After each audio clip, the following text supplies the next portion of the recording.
Hi. അപ്പോൾ എല്ലാ കൂട്ടുകാർക്കും എൻ്റെ പുതിയൊരു വീഡിയോയ്ക്ക് സ്വാഗതം. അപ്പോൾ ഞാനിന്നൊരു സന്ധ്യയാണ് കേട്ടോ. അപ്പോൾ സമയം സന്ധ്യ 6:30 ആയിട്ടുണ്ട്. അപ്പോൾ ഞാനിന്ന് രാത്രിയിലേക്ക് എന്താ കഴിക്കാൻ ഉണ്ടാക്കുന്ന ഒരു വീഡിയോ ഉണ്ടോ കാണിച്ചു തരുന്നത്. രാത്രിയിൽ ഞാൻ പച്ചരിയും തേങ്ങയൊക്കെ കൂട്ടി വെച്ചിട്ടുള്ളൊരു ദോശയും അരച്ച ഉള്ളിയും തക്കാളിയും കൂടി വഴറ്റിയിട്ട് അരച്ചൊരു ചമ്മന്തി ഉണ്ടാക്കട്ടെ. അപ്പോൾ അത് ഞാൻ നിങ്ങളെ കൂടെ കാണിക്കാമെന്ന് വിചാരിച്ച് വീഡിയോ കാണാം. അപ്പോൾ അതിന് വേണ്ടിയിട്ട് ഞാൻ കുറച്ച് പച്ചരി വെള്ളത്തിലിട്ടുണ്ടായിരുന്നു കേട്ടോ. ഉച്ചയ്ക്ക് ഊണൊക്കെ കഴിഞ്ഞ് 2 മണിയൊക്കെ ആയപ്പോഴാണ് വെള്ളത്തിലിട്ടത്. സന്ധ്യ കഴിഞ്ഞപ്പോൾ ഞാനത് അരക്കാട് കേട്ടോ. മിക്സിയുടെ ജാറിലേക്ക് അത് അരക്കാടുകയാണ്. അപ്പോൾ ആവശ്യത്തിന് വെള്ളമൊക്കെ ഒഴിച്ച് നന്നായിട്ട് അരച്ചെടുക്കുക കേട്ടോ. അരവ് പകുതി ആകുമ്പോൾ ഞാൻ അതിലേക്ക് അരമുറി തേങ്ങ ചിരകിയത് ഇട്ട് കൊടുത്തിട്ടുണ്ട്. അതും കൂടി ഇട്ട് കൊടുത്തിട്ട് വീണ്ടും ഒന്നും കൂടി അരച്ചെടുക്കുകയാണ് കേട്ടോ.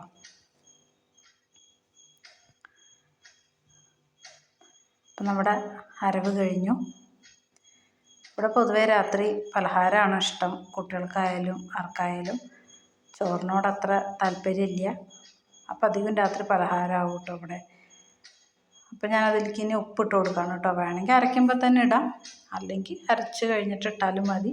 അപ്പം ഞാൻ ഇന്നിപ്പോൾ അരച്ച് കഴിഞ്ഞിട്ടാണ് ഇട്ടത്. നന്നായി മിക്സാക്കി എടുക്കുകയാണ്. പിന്നെ ഇതിലേക്ക് അത്യാവശ്യം വെള്ളം വേണം കേട്ടോ. ഈ മാവിലേക്ക് നമ്മുടെ സാധാ ദോശമാവ് പോലെയല്ല, അത്യാവശ്യം വെള്ളത്തിലാണ് വേണ്ടത്. അപ്പോൾ ആ ജാറ് കഴുകിയ വെള്ളം ഒഴിക്കും. കുറച്ചും കൂടെയൊക്കെ വെള്ളം ഒഴിച്ചിട്ട് നന്നായി കലക്കിയെടുക്കും. ലൂസ് മാവായിട്ടാണ് കേട്ടോ വേണ്ടത്. അപ്പോൾ കുറച്ചും കൂടി വെള്ളം ഒഴിച്ചൊന്ന് കലക്കിയെടുക്കുകയാണ് കേട്ടോ. അങ്ങനെ കലക്കിയെടുത്ത് നമ്മൾ മാറ്റി വെച്ചു. ഇനി ചമ്മന്തി ഉണ്ടാക്കാൻ നോക്കണേ. അപ്പോൾ അതിലേക്ക് 2 സവാള, 1 തക്കാളി, കറിവേപ്പിലയും 2 അല്ലി വെളുത്തുള്ളിയും കൂടി എടുത്തിട്ടുണ്ട് കേട്ടോ. അപ്പോൾ ഞാനതൊക്കെ നുറുക്കിയെടുക്കുകയാണ്. വെളുത്തുള്ളി തീരെ ഇഷ്ടമില്ലാത്തവർ ഉണ്ടെങ്കിൽ അങ്ങനെ സ്കിപ്പ് ചെയ്യാം, കുഴപ്പമില്ല. പക്ഷേ 2 അല്ലി വെളുത്തുള്ളിയും കൂടി ഇട്ടാൽ നല്ല ടേസ്റ്റാണ്. ഞാൻ 2 അല്ലി എടുത്തിട്ടുള്ളൂ കേട്ടോ. അതിൽ കൂടുതലാവരുതേ, അപ്പോൾ അതിൻ്റെ ഒരു കുത്തൽ വരും. കാരണം ഇവിടെ ഏട്ടന് വെളുത്തുള്ളിയോട് അത്ര താല്പര്യമില്ലാത്ത ആളാണ്. അപ്പോൾ ഞാൻ കൂടുതൽ എടുത്തിട്ടില്ല. 2 അല്ലി, ചെറിയ 2 അല്ലി വെളുത്തുള്ളി മാത്രമാണ് കേട്ടോ എടുത്തിട്ടുള്ളൂ.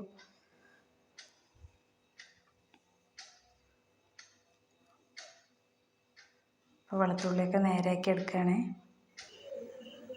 അപ്പോൾ കഷ്ണം സവാള, തക്കാളി, വെളുത്തുള്ളി, കറിവേപ്പില ഒക്കെ നേരെയാക്കി എടുക്കൽ കഴിഞ്ഞു. ഇനിയിപ്പോൾ ചീനച്ചട്ടി അടുപ്പിലേക്ക് വെച്ചിട്ടുണ്ട്. അപ്പോൾ അതിലേക്ക് എണ്ണ ഒഴിച്ചു കൊടുത്തു. അപ്പോൾ എണ്ണ ചൂടാകുമ്പോൾ അതിലേക്ക് ആവശ്യത്തിനുള്ള മുളക് ഇട്ട് കൊടുത്തു. ചുവന്ന മുളകാണ് കേട്ടോ ഇട്ട് കൊടുക്കണം, ഉണക്കമുളക് എന്നൊക്കെ പറയും. അപ്പോൾ അതിട്ട് കൊടുത്തു. നന്നായി അത് ചൂടാക്കി എടുക്കണം കേട്ടോ. നന്നായി ചൂടായി വരുമ്പോൾ നമ്മൾ നേരെയാക്കി വെച്ച ആ വെളുത്തുള്ളി ഉണ്ടല്ലോ, അതും കൂടി അതിലേക്ക് ഇട്ട് കൊടുക്കുക. എന്നിട്ട് ഒന്നും കൂടി വഴറ്റുക കേട്ടോ. വെളുത്തുള്ളി ഒരുപാട് ഇങ്ങോട്ട് മൂത്ത് അങ്ങനെ ആവുമൊന്നും വേണ്ട. ഒന്ന് വഴറ്റി കൊടുത്തതിന് ശേഷം നമ്മുടെ സവോളയും തക്കാളിയൊക്കെ അതിലേക്ക് ഇട്ട് കൊടുക്കുക. അപ്പോൾ അതും കൂടി വഴറ്റിയെടുക്കുക. അപ്പോൾ ഈ സമയത്ത് തന്നെ ഞാൻ അതിലേക്ക് ഉപ്പിട്ട് കൊടുക്കും കേട്ടോ. ഒന്നും കൂടി സവാള പെട്ടെന്ന് വഴണ്ടി കിട്ടാൻ വേണ്ടിയിട്ട് നമ്മൾ ആ സമയത്ത് തന്നെ ഉപ്പ് ചേർക്കും. എന്നിട്ട് നന്നായിട്ട് വഴറ്റിയെടുക്കും. നന്നായി വഴറ്റിയെടുക്കട്ടെ കേട്ടോ. ഇതാണ് കേട്ടോ അതിൻ്റെ പാകം. ഇത്ര മതി. ഇത്ര വഴണ്ടി വന്നു കഴിഞ്ഞാൽ നമുക്ക് ഗ്യാസ് ഓഫാക്കാം. പിന്നെ അതൊരു പ്ലേറ്റിലേക്ക് പരത്തി വെച്ചു കേട്ടോ, ചൂടാറാൻ വേണ്ടിയിട്ട്. അപ്പോൾ അതൊന്ന് ചൂടാറട്ടെ. അപ്പോൾ ഒന്ന് ചൂടാറിയതിന് ശേഷം ഞാൻ മിക്സിയുടെ ചെറിയ ജാറിലേക്ക് ഇട്ടിട്ട് നന്നായിട്ട് അരച്ചെടുക്കുകയാണ് കേട്ടോ. ഇതാ അപ്പോൾ നമ്മളെ ചമ്മന്തി റെഡി ആയിട്ടുണ്ട്. ഇങ്ങനെ കട്ട ചമ്മന്തിയായിട്ട് വേണമെങ്കിൽ അങ്ങനെ ഉപയോഗിക്കാം കേട്ടോ. വല്ല വെള്ളം ചേർത്ത് ഇത്തിരി കലക്കി എടുക്കുകയാണെങ്കിൽ അങ്ങനെ ആവാം. ഞാൻ ഇത്തിരി ആ ജാറിൽ ഒഴിച്ച് കലക്കി ഒഴിക്കുന്നുണ്ട്. പിന്നെ നമ്മൾ ദോശ ഉണ്ടാക്കുകയാണ്. ദോശയൊക്കെ നന്നായി വരുന്നൊക്കെ ഉണ്ട്.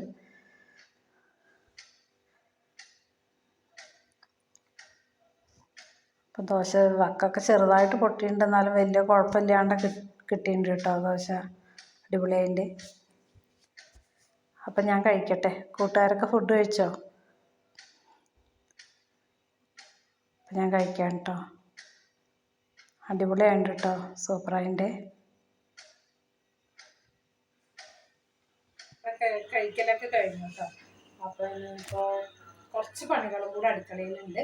കുറച്ച് പാത്രങ്ങളൊക്കെ കഴുകാണ്ട്, പിന്നെ അടുക്കളയൊന്ന് വൃത്തിയാക്കി ഇടണം.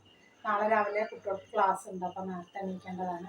അപ്പോൾ നാളേക്കുള്ള പച്ചക്കറിയൊക്കെ ഇനി അരിഞ്ഞ് വെക്കും കേട്ടോ. അപ്പോൾ രാവിലെ പണി എളുപ്പമാവില്ല, അതിന് വേണ്ടിയിട്ട്.